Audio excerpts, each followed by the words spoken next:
Pronto.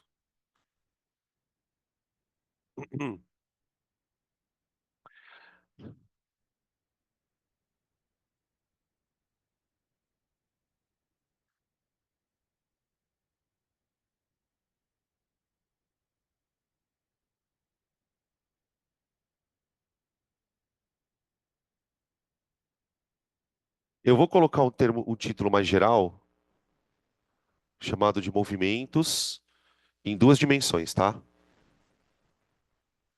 Dentro desse bloco de movimentos em duas dimensões, a gente vai estudar três casos específicos. Três casos, na verdade. Na verdade, dois casos, vai. O primeiro caso é o que a gente vai chamar de lançamento, que na verdade tem dois tipos, né, de lançamentos. E o segundo caso é um caso mais pontualzinho, que são os exercícios de composição de movimentos, tá? Que é basicamente uma aula muito mais assim de exercícios. Então eu vou primeiro na parte mais teórica, que é o estudo dos lançamentos, tá? O Enem gosta desse assunto. Tem umas questõezinhas de lançamento bem fodas, assim, meio tradicionais do Enem. Não sei se vocês lembram de uma questão, gente. Só vou fazer o desenho aqui rápido, tá? Até porque ela tem na apostila. Eu desenho um desenho meio assim, ó. Aí o cara, ele joga aqui uma bola. Ela faz isso aqui, ó. Uou, um canhão, lembra? Esse é um exercício de lançamento. E ele pede para calcular a velocidade com que ele solta a bolinha. Uma questão bem foda, tá?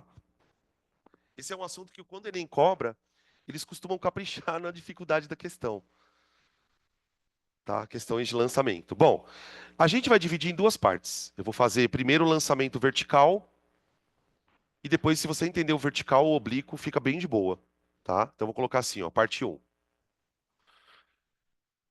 Ô, gente, antes da gente começar as equações, eu queria falar um pouquinho sobre o porquê de lançamento, por que que o movimento é em duas dimensões e como a gente enxerga isso, tá? Bom, qual é a situação padrão, né, para a gente analisar? É um lançamento onde não há resistência do ar. De novo, aquela história de sistema sem resistência. Só que agora a situação é a seguinte: eu vou pegar o corpo aqui e vou aplicar nesse corpo uma velocidade. Só que vamos lembrar aqui, porque agora nós estamos trabalhando com vetor. A velocidade é um vetor. Então ela vai me dar um módulo, uma direção e um sentido. Muito bem. Imaginem que ao lançar o corpo, eu tome o cuidado de dar para ele uma velocidade que ela é horizontal. Eu vou chamar de Vx. Vx. Por que que eu vou chamar ela de Vx? Porque ela está orientada na direção horizontal. Tá? Só que esse corpo, ele não está, é, como é que eu posso dizer? Ele está tipo assim, em cima de um apoio, vamos dizer assim. Está em cima de um apoio, tá? De tal maneira que esse corpo ele está a uma certa altura do chão. Aqui. O que vai acontecer com esse corpo quando ele estiver voando? Ah, professor, ele vai cair. Sim, ele vai cair. E ele vai cair porque existe uma aceleração que vai mudar a velocidade dele, que é a gravidade. Então a gravidade vai atuar acelerando o corpo para baixo. E aí é que começa a nossa história. Por quê? Porque se você estiver olhando para esse movimento fora do referencial, né? Você é um referencial que está em repouso aqui. O que você vai enxergar é um movimento meio assim, tá? É uma parábola aqui. De tal maneira que eu poderia, por exemplo, tirar fotos do corpo em intervalos de tempo sucessivamente iguais, que nem a gente fez ali, tá?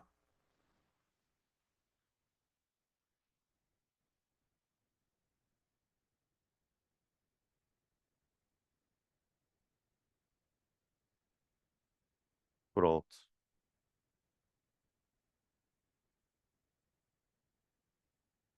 Aqui. É isso aqui. Beleza?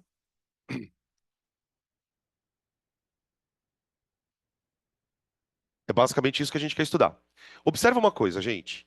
A cada instante, a posição dele varia nas duas direções.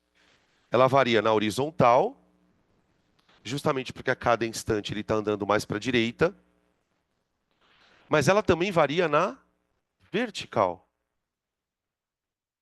Então é muito claro aqui que para poder estudar esse movimento, a gente primeiro precisa começar a olhar para ele como sendo o resultado não de uma única velocidade, mas sim de duas. Por que duas? Porque o fato dele estar caindo na vertical também me mostra que ele está com uma velocidade na vertical. Então, por exemplo, se a gente fosse observar a velocidade do corpo nesse ponto aqui, ó, aqui eu já representaria ela de maneira diferente, a velocidade dele. Por quê? Eu colocaria aqui uma velocidade Vx, porque afinal de contas ele continua andando para a direita, mas eu já desenharia aqui um vetorzítio Vy. E quem é que está se encarregando de dar essa velocidade para o corpo? A dona gravidade. Por exemplo, se entre essa posição e essa se passarem um segundo, essa velocidade aqui já passa a ser quanto? 10. Deu para entender isso? Agora, essa gravidade, ela vai continuar atuando somente no vetor y. E isso é uma coisa muito estranha, que a física tem dentre todas, né? A gravidade é uma aceleração, então ela faz a velocidade mudar, certo? Só que para a gravidade fazer a velocidade mudar, ela precisa estar no mesmo eixo. O que eu quero dizer com isso? A gravidade não acelera o corpo para o lado. Não. A gravidade, ela só acelera o corpo para baixo. Isso significa que essa velocidade aqui, ó, no próximo instante que eu tirar a foto, plaque, ela vai estar maior. Ela vai estar maior.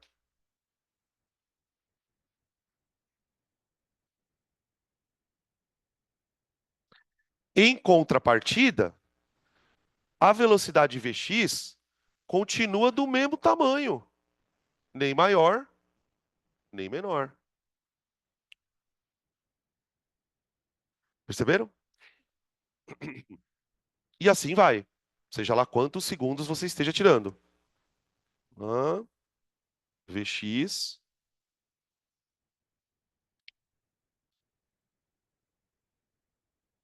e o Vy. Inclusive, ó, toma cuidado, porque bem cara de exercício de teoria, né? Percebe que em cada momento desse, eu posso calcular uma velocidade resultante. Por exemplo, qual é a velocidade resultante no momento em que eu soltei o corpo? É só essa, só Vx. No momento que o corpo saiu da minha mão, naquele exato momento, a única velocidade que ele tinha era uma velocidade horizontal. É como se ele tivesse sido abandonado na vertical. Tá, aí, se eu for calcular a resultante aqui, ó, ela vai dar um vetorzinho para cá, não vai? Se eu calcular a resultante aqui, ó, para cá, para cá.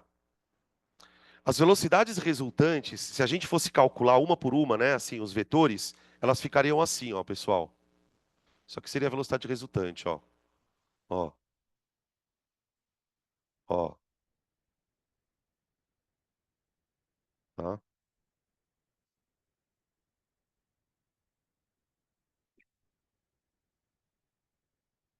Então temos um problema aqui, que é o seguinte: como é que eu faço para classificar o movimento dessa birosca? Quando eu falo classificar o movimento, eu estou falando sempre naquela questão de dizer, olha, o movimento é uniforme, uniformemente variado. Esse tipo de situação, pessoal, ela é uma situação onde o movimento que você está enxergando Ele é resultado de uma composição de movimentos. Isso aqui é um caso de composição de movimentos também. Porque normalmente quando a gente fala em, não sei se vocês lembram, mas quando a gente fala em composição de movimentos, vem sempre aquele exercício do barquinho, atravessar o rio, e os caralho. Isso aqui é uma composição de movimento. Porque eu tenho dois movimentos acontecendo simultaneamente. E o que é mais bizarro, os movimentos são completamente distintos um do outro. Enquanto o movimento na horizontal não tem aceleração, portanto ele é uniforme, o movimento na vertical tem uma aceleração e, portanto, ele é movimento uniformemente variado, tá? Vamos escrever algumas coisas aqui, ó. Vamos botar isso tudo no papel.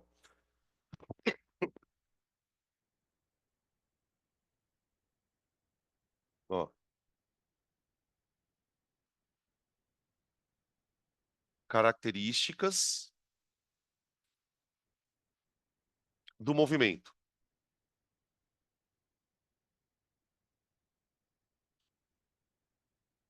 Bom, no eixo X,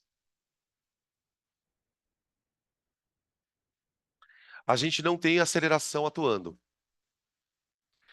O que que a primeira lei de Newton diz sobre um corpo que não tem aceleração? Ou ele está parado ou ele está em movimento uniforme. Então veja, se ele não tem aceleração no eixo X, significa que ele não tem mudança de velocidade nesse eixo. Então, o corpo ele descreve um movimento uniforme. Sabe o que que isso quer dizer na prática, pessoal? Aqui no desenho? Imagina, por exemplo, que daqui até aqui, ó, ele andou 5 metros na horizontal. Aqui ele vai andar mais 5 metros, mais 5 metros. Ele vai andando sempre o mesmo delta S na horizontal em intervalos de tempo regulares, tá? Então o Vx é constante.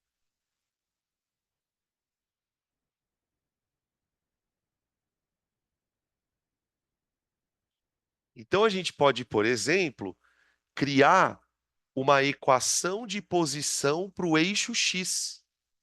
Só para o eixo X. Só para o eixo X. Eu posso montar uma equação de posição para o eixo X. Vamos montar ela aqui, ó. Equação de posição para esse eixo. Gente,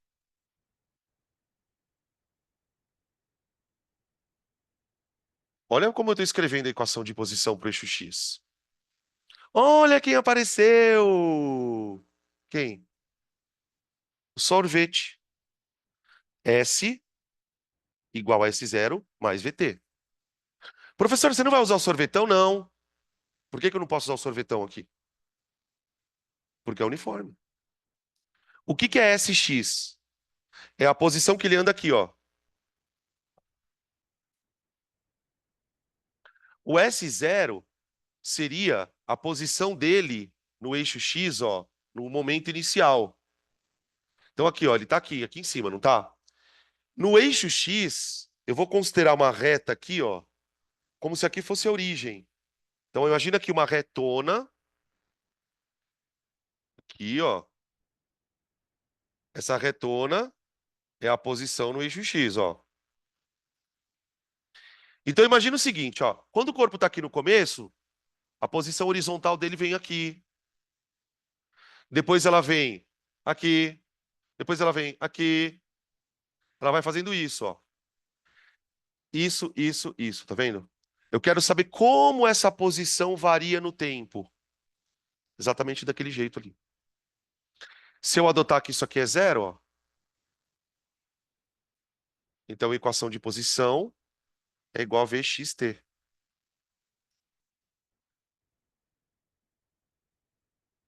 Tudo bem?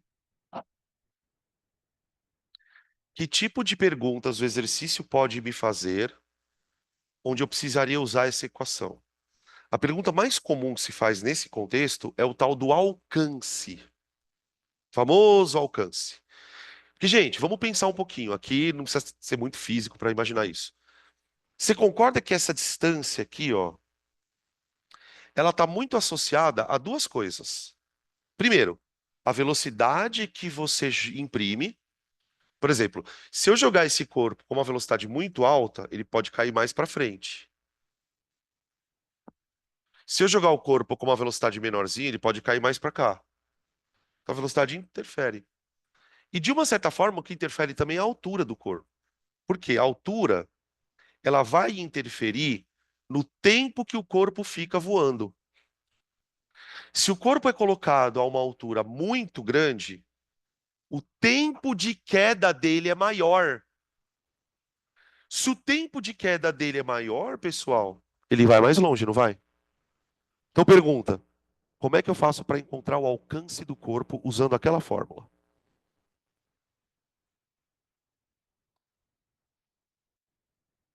Chamamos de alcance. Vou escrever aqui, ó. Chamamos não. Cálculo do alcance. Geralmente nas formulinhas de apostila, os caras usam D para o alcance. D ou só dx, tá? Eu quero calcular o alcance, ok? Então, para quem gosta de fórmula, ó,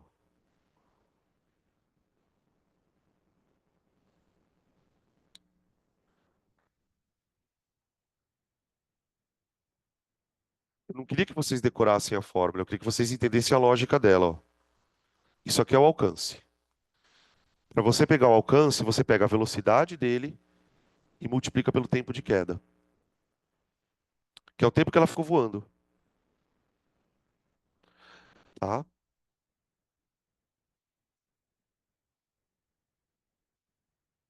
E o tempo de queda, por sua vez, depende da altura.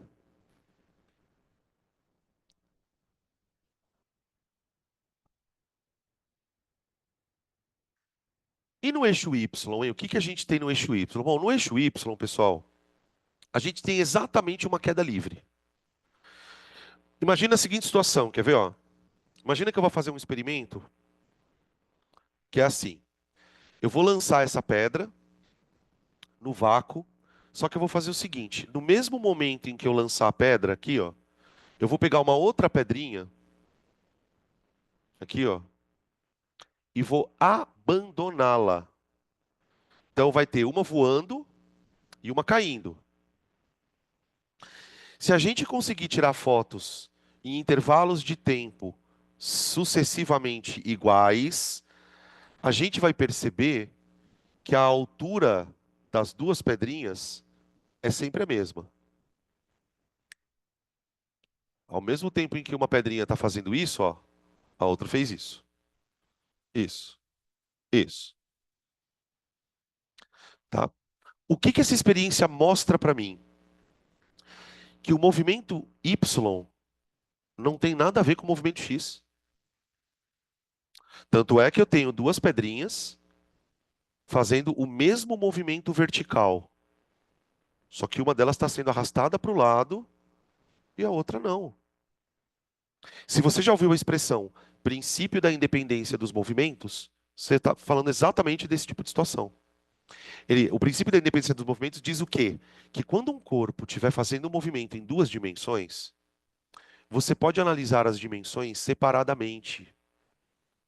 Então, isso que eu fiz no eixo X, eu só posso fazer sem me preocupar com o eixo Y, porque os movimentos são independentes, tá? Esse é o princípio que a gente usa para resolver questões assim. Então, por exemplo, vai ter situações em que o exercício vai te perguntar quanto tempo demora para a pedrinha cair. Vai ter situações em que você vai ter que calcular a altura em que a pedrinha caiu. Então, observem que existem coisas que estão relacionadas ao eixo Y. Quando eu falo em tempo de queda, eu estou falando de eixo Y.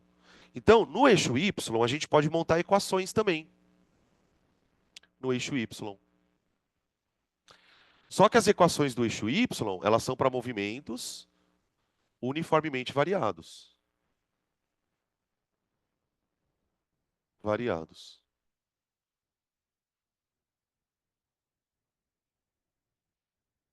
Bom, Se o movimento é uniformemente variado, eu posso escrever equação de posição e posso escrever equação de velocidade. Veja uma coisa aqui, pessoal. Quando a gente escreveu a equação de posição no eixo x, o que eu estava querendo saber? O quanto ele andava na horizontal. Agora eu quero uma equação que mostre isso aqui, ó. Porque veja, em cada posição que ele tem uma coordenada vertical e uma horizontal. Agora eu quero uma equação para essa coordenada aqui, ó. É um sorvetão. Ó,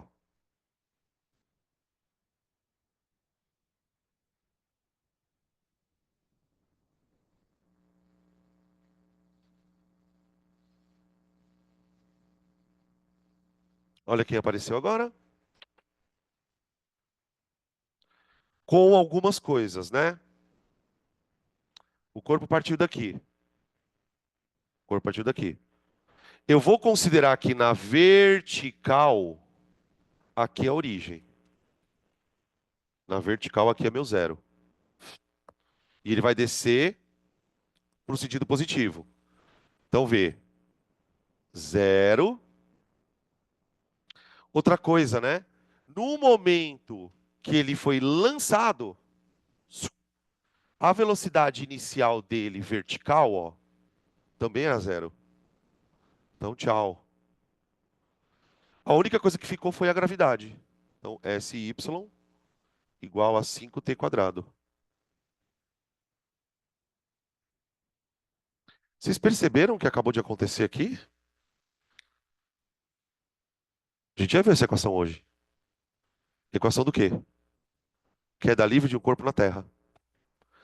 É exatamente a mesma equação. Exatamente a mesma equação. Tá? Essa equação é boa para quê? Para quê? Para relacionar a altura com o tempo de queda. Então aqui, gente, as questões elas não vão mudar muito em termos de grau de dificuldade. Tipo assim, a única coisa que ele vai continuar te perguntando provavelmente coisas sobre a altura, ele vai continuar te perguntando coisas sobre o tempo de queda. A novidade aqui é que ele pode te dar perguntar o alcance, tá? Vou fazer um exemplinho para a gente mexer com conta, né? Vamos fazer umas continhas. Vou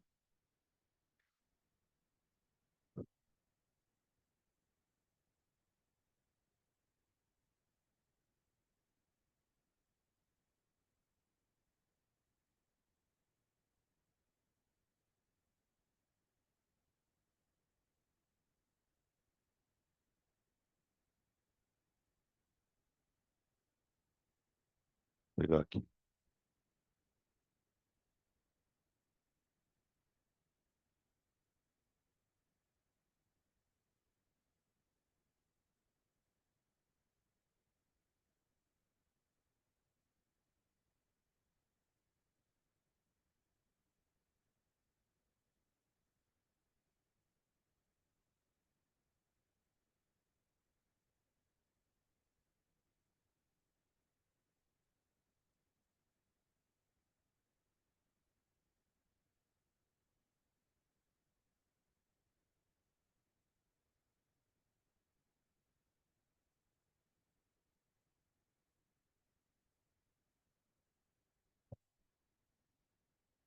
Espera aí.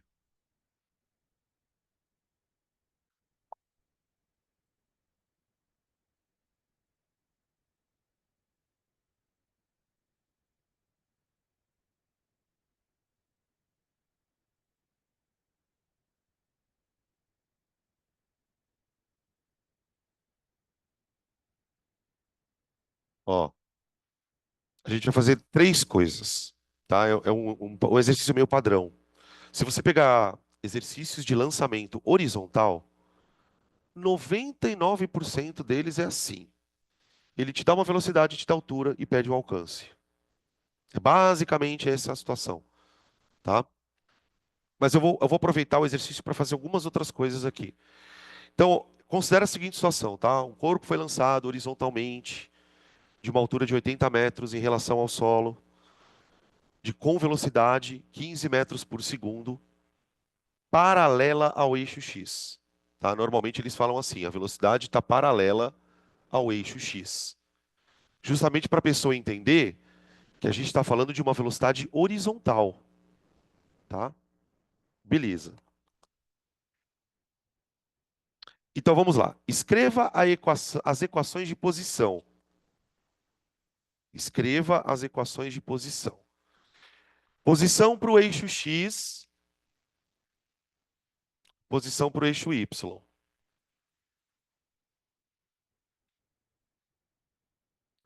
Bom, gente, a posição no eixo X, que seria a coordenada horizontal,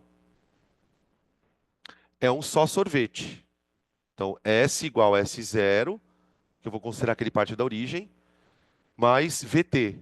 Então fica assim, ó, 15T.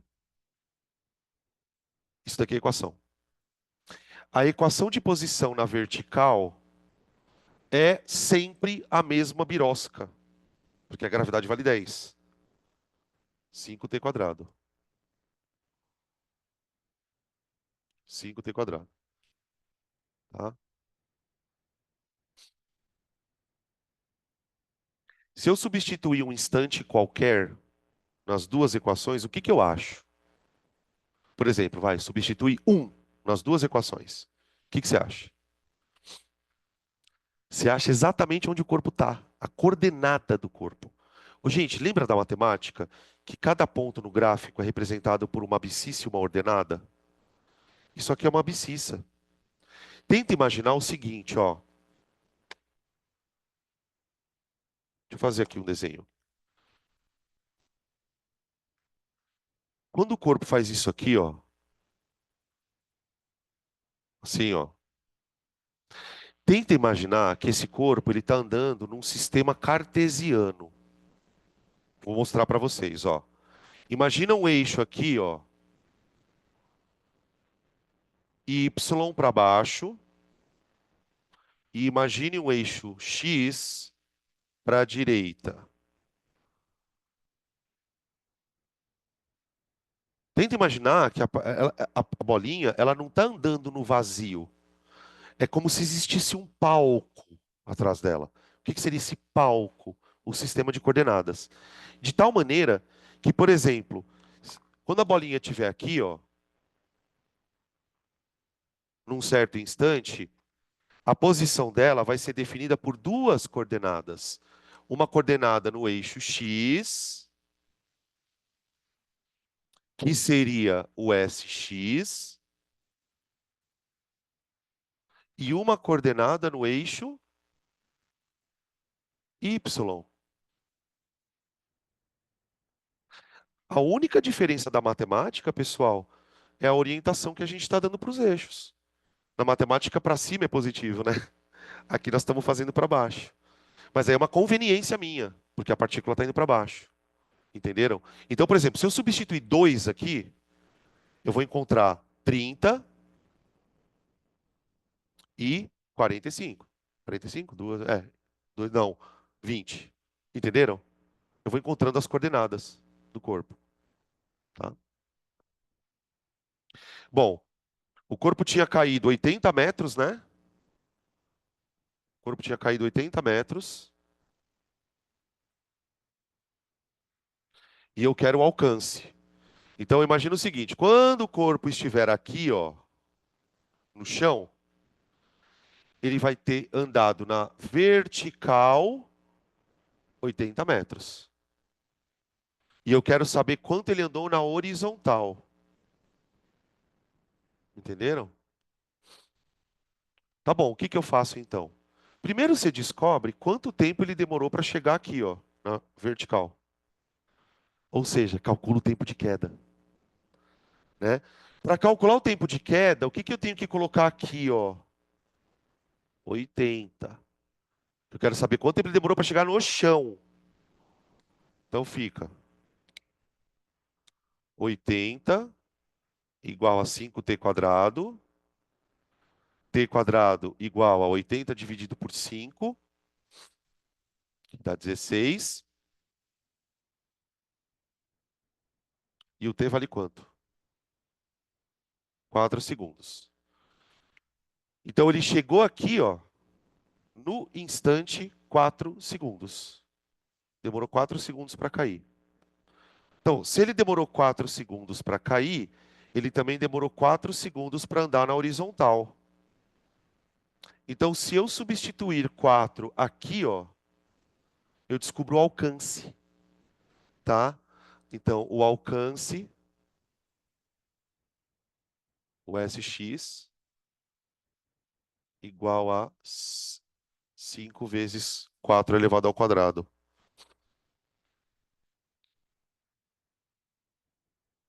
Não, nada a ver. É, tô ficando louco. 15 vezes 4. O SX vai dar 60. Tudo bem? Então, é aquilo que eu falei, o roteiro é sempre o mesmo. Primeiro você calcula o tempo de queda, depois você pega o tempo de queda, substitui na equação do x para achar o alcance. Aí, gente, o que que pode mudar, né? Ele pode te dar a altura e pedir o alcance, ou ele pode fazer o contrário. Ele te dá o alcance, com o alcance você descobre quanto tempo ele demora para chegar até aqui e depois vai para achar a altura de volta. É ou um lado ou outro, tá?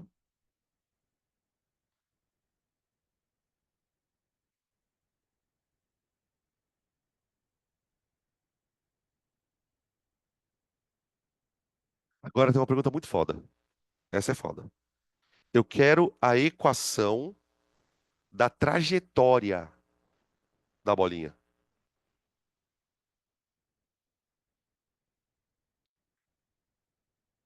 Eu quero a equação da trajetória.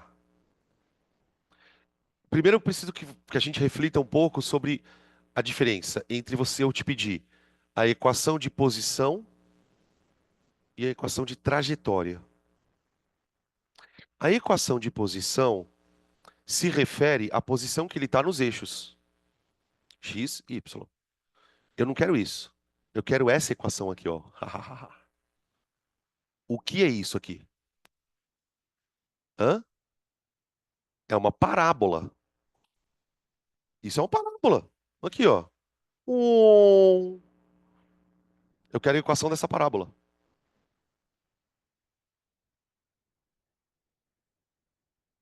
Não é igual aos dois S's. Os dois S's não são iguais, hein? Os tempos. O que é simultâneo tanto no eixo x como no eixo y? É o tempo. Então veja, você tem uma equação de x em função do tempo. Você tem uma equação de y em função do tempo. Mas o tempo não é simultâneo para os dois? Então o que que eu faço? Eu isolo o tempo de um e jogo na outra. Olha o que vai acontecer, gente. Olha que bonito. Putz, isso aqui é muito bonito, eu tô arrepiado. Sério. Ó, x igual a 15t. Isso aqui é matemática pura. Vocês já ouviram falar de equação paramétrica? Não? Ah, esse Enem, viu? Ó, eu tenho duas equações. X igual a 15t, que é o que acontece no eixo horizontal, e y vertical. Eu quero uma equação que relacione x com y. Então o que que eu faço? Eu elimino o t. O t é o parâmetro, essas equações elas chamam paramétricas, por quê? Porque elas têm um parâmetro em comum, que é o t. Então você tem uma variável dependente do tempo, outra variável dependente do tempo. Eu quero saber como uma variável depende da outra. Então eu faço isso, ó. T igual a x sobre 15, ok? Aí eu pego isso e substituo na equação da vertical, da queda. Então fica y igual a 5 vezes x sobre 15 ao quadrado, tá? Aí fica y igual. Aqui fica assim, ó. O x elevado ao quadrado é x quadrado vezes 5 sobre 15 ao quadrado. Eu vou colocar 15 vezes 15, só para simplificar, tá? Aqui vai dar 5, dá 3, certo?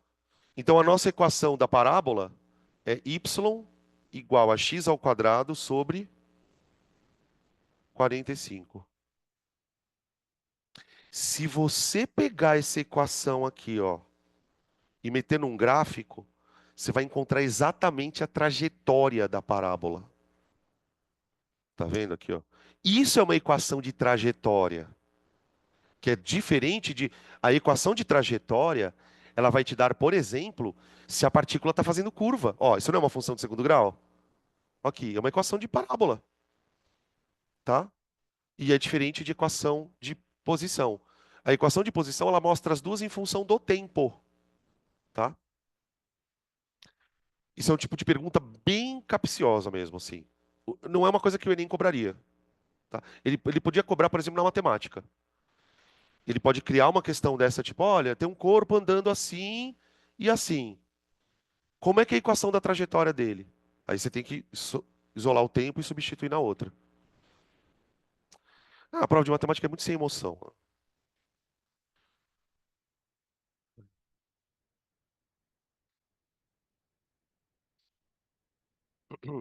Vamos fazer um exercício aqui? Na verdade, a gente vai basicamente reescrever coisas, tá? Acho que dá para fazer a um e talvez dê para fazer a 2 também.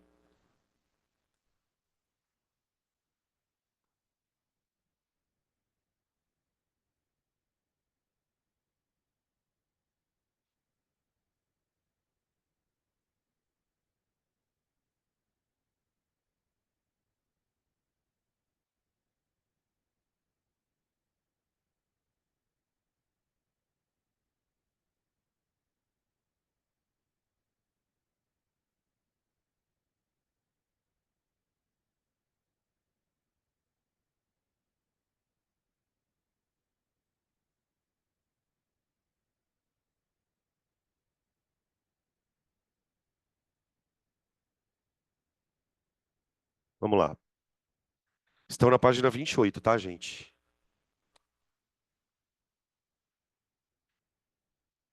Questão número um.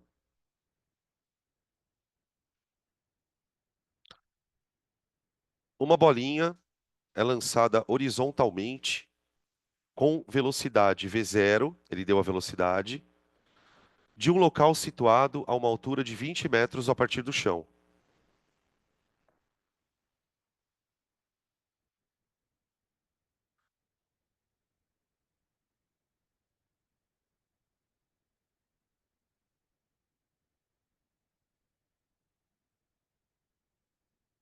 Ele quer o intervalo de tempo decorrido desde o lançamento até a bolinha atingir o chão, que é o tempo de queda, de cabeça, hein? Quanto é o tempo de queda?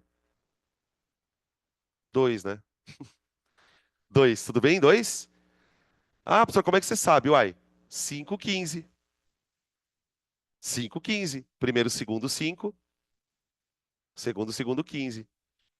Tá? Ou então vai naquilo, né, gente? Vai na boa. Tempo de queda, raiz de 2h sobre G.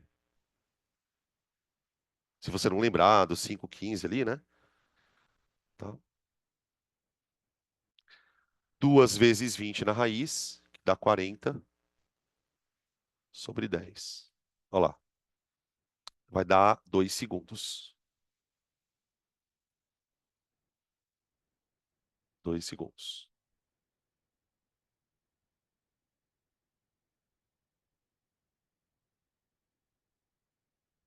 Alcance. Ô, gente, qual que é a velocidade de lançamento do corpo? Quanto que é? 8.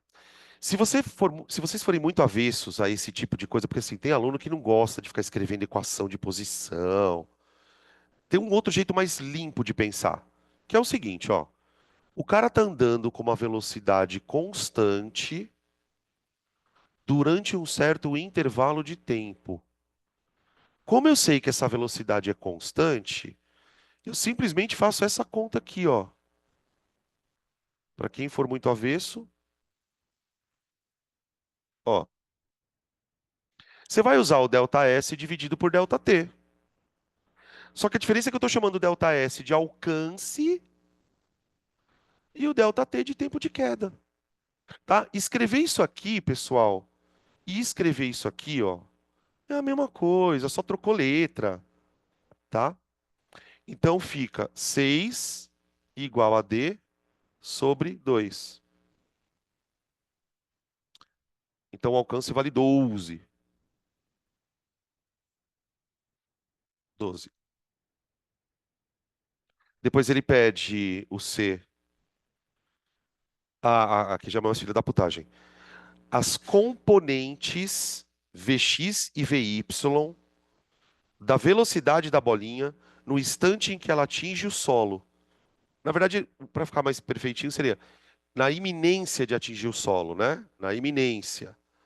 Então imagina o seguinte, ó. A bolinha, ela vem despencando aqui, ó. Oi. Ué, vocês falaram 6? Eu entendi 6, será? Perdão, gente. Desculpa. Acho que eu entendi errado. Desculpa aí, tá? Ó, gente. Agora dá certo, né? Nossa, ficou estranho. Ó, a bolinha vai descendo. Quando a bolinha chegar aqui, ela vai ter as duas velocidades. Ela vai ter o Vx, que é 8. Esse é 8, que é o Vx aqui, ó. Mas ele vai ter um baita de um Vy. Um baita de um Vy. Vy. Tudo bem? Ô, gente, de cabeça, quanto vale o Vy? 20. Por que 20? Ele está acelerando para baixo, de 10 em 10. O cara não demora 2 segundos para cair? 10 metros por segundo, 20 metros por segundo. Ai, professor, eu não sei fazer de cabeça. Tudo bem.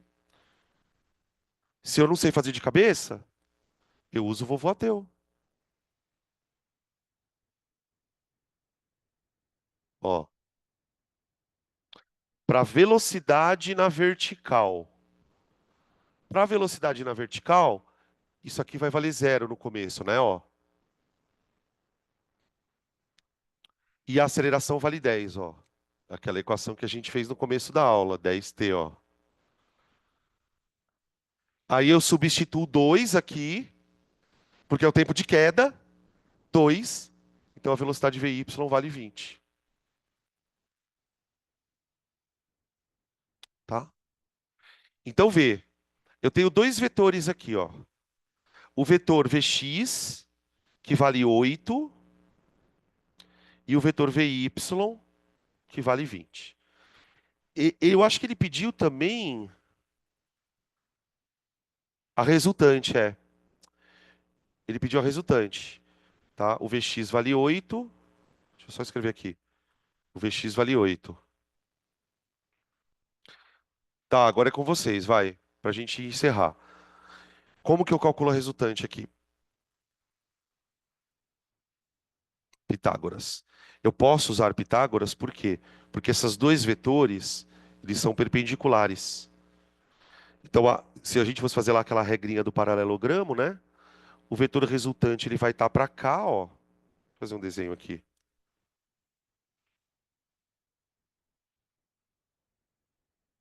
Aqui, aqui, ó. Ele quer esse vetor aqui, ó. O VR, tá bom? Acho que aqui não vai dar exato, mas tudo bem. VR ao quadrado igual a Vx ao quadrado mais Vy ao quadrado. Dá 16 mais 20 vezes 20. 400. Tudo bem? 416. Né, não, é. Olha que idiota. Nossa. Meu Deus, cara. Quer dizer que isso aqui é 8 vezes 2, né? Animal. Obrigado. Da raiz de 464. Será que dá para fatorar isso aqui, Carlos? Nossa. 4 raiz de 29? Que legal esse número, né? Nossa. Tá ali, ó. 4 raiz de 29 metros por segundo. Tá bom? Ah, vamos tomar um café? Vamos. Então vamos. Na próxima aula a gente fala do outro lançamento, tá? Sobe e desce. E aí faz os outros exercícios, tá?